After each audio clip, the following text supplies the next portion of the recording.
D'accord, bienvenue à tous pour ce 20e vidéo et dernier de cette série. Comme vous le savez, toutes les bonnes choses ont une fin.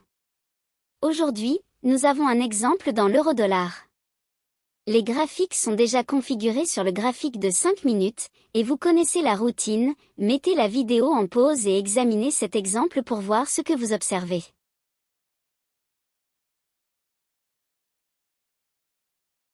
Et voici le plus haut de la veille.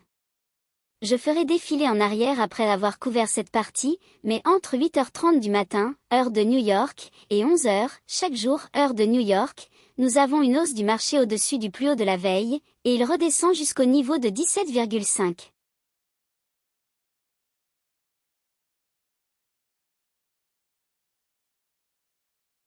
Pour ce modèle, pour la chaîne YouTube, nous avons une entrée de type EPA à 1,1250 et l'entrée en position aurait subi une baisse de 8 pips.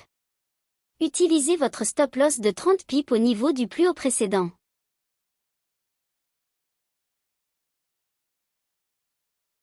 C'est un plus 47 à un demi-écart type, soit 86 pips. En fin de compte, à un écart type complet, c'est 124 pips.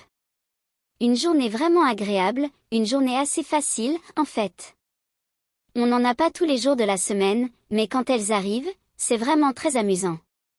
Nous avons participé à une observation aujourd'hui sur la livre britannique par rapport au dollar américain. Je réserverai cela pour mon groupe privé, mais pour l'instant, c'est juste un exemple merveilleux pour clôturer cette série. Vous pouvez voir ici le plus haut de la veille, et nous l'avons tracé dans le temps. Comme je l'ai mentionné plus tôt dans cette série, vous verrez des exemples de cette configuration qui se formeront lorsque le marché atteindra le plus haut ou le plus bas de la veille.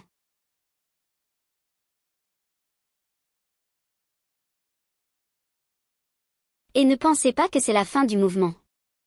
Souvent, c'est simplement la configuration parfaite qui montre qu'il veut aller plus haut et qu'il se replie vers le bas.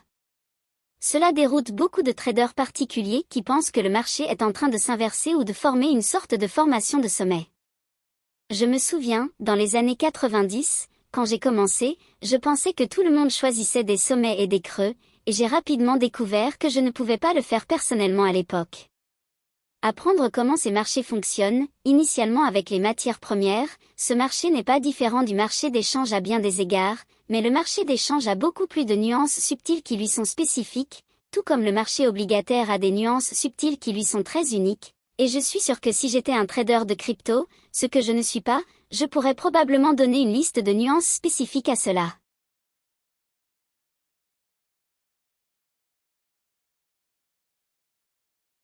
Des choses à propos de cette classe d'actifs qui seraient très pertinentes uniquement pour cette classe d'actifs.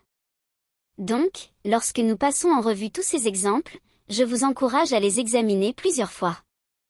J'ai délibérément les ai rendus aussi courts que possible, droit au but, et cela vous donne essentiellement une idée de ce à quoi ressemblerait un mois complet ou 20 jours de négociation en enregistrant les exemples d'un marché dans lequel vous trouvez l'entrée de transaction optimale. Ce qui se passera, surtout si vous êtes nouveau dans cette série vidéo, c'est que vous allez supposer que ce schéma devrait se former tous les jours dans le même marché, et ce n'est pas vrai. Ce schéma est toujours présent tous les jours, mais tous les jours, le marché que vous suivez exclusivement ne va pas nécessairement connaître une course facile au-dessus du plus haut de la veille ou en dessous du plus bas de la veille.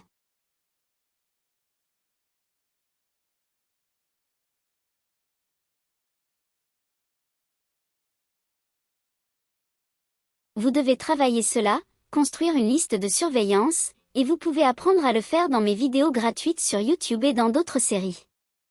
Alors, si vous avez trouvé cela instructif, je vous souhaite à tous bonne chance et bon trading.